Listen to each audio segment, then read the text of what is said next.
Itu kadang-kadang seminggu baru kita bawa, kadang-kadang ya 10 hari baru kita bawa gitu. Kalau udah banyak kita bawa. Hidup hanya dengan satu kaki ternyata bukan akhir dari segalanya. Keterbatasan fisik tidak menjadi penghalang bagi Kismadi. Cacat kakinya memang membuat pria berusia 58 tahun ini tak bisa lagi bertahan menjadi penarik becak. Namun agar dapur rumahnya tetap mengebul, Kismadi akhirnya banting setir. Ia pun belajar membuat centong kayu.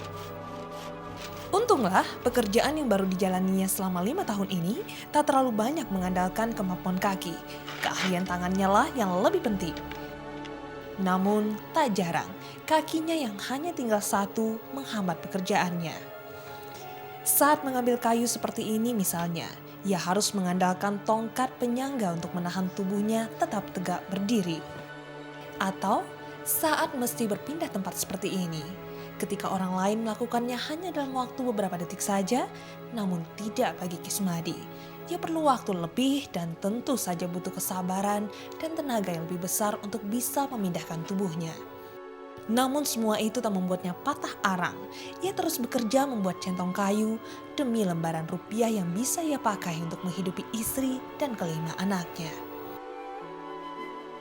Itu kalau kita jadikan bersih, itu per kodenya kalau di sini 18. Kalau di Tanjung Karang 20. Itu nggak setiap hari dapat ya? Enggak. Itu kadang-kadang seminggu baru kita bawa.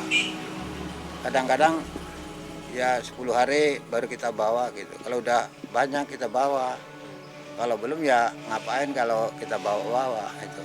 Itu numpuk di rumah sampai 5-6 kodi itu kan baru kita bawa. Ternyata keahlian Kismadi tak semata-mata diperolehnya. Ia belajar membuat centong kayu dari tetangganya Tasirun dan Rumina. Tasirun dan Rumina adalah pasangan suami istri yang telah 6 tahun menggeluti usaha pembuatan centong kayu. Pasangan suami istri yang telah menikah selama 13 tahun ini mulai melirik usaha centong kayu setelah melihat minimnya persediaan alat dapur ini di pasar. Dulu, mereka memang setiap hari ke pasar untuk berjualan geplak, makanan yang terbuat dari ubi.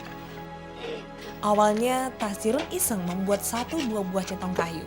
Ternyata, centong buatannya disukai konsumen. Akhirnya kedua pasangan ini berbagi tugas dalam memproduksi centong kayu. Tasirun bertugas membelah dan memotong kayu sesuai dengan pola yang telah ia buat. Sedangkan Rumina lebih pada proses akhirnya. Ibu 4 anak ini bertugas menyerut dan menghaluskan centong. Kerjasama pasangan ini tentu membuat beban pekerjaan menjadi lebih ringan, apalagi untuk usia mereka yang telah renta. Centong-centong ini kemudian mereka jual ke pasar. Harga yang dipatok berkisar 6 hingga 900 rupiah, tergantung besar kecilnya centong. Namun tak setiap hari Tasirun dan Rumina menjualnya ke pasar, tergantung pada kekuatan dan kesehatan tubuhnya. Ya penghasilan utama ini nggak punya ladang, nggak punya apa. Makanya ya dari sini. Tapi cukup ya lah. Mungkin usaha Tasirun dan Rumina terlihat sederhana, namun ternyata karyanya dari hasil memanfaatkan kayu yang sudah tak terpakai lagi bisa membuat mereka bertahan hidup.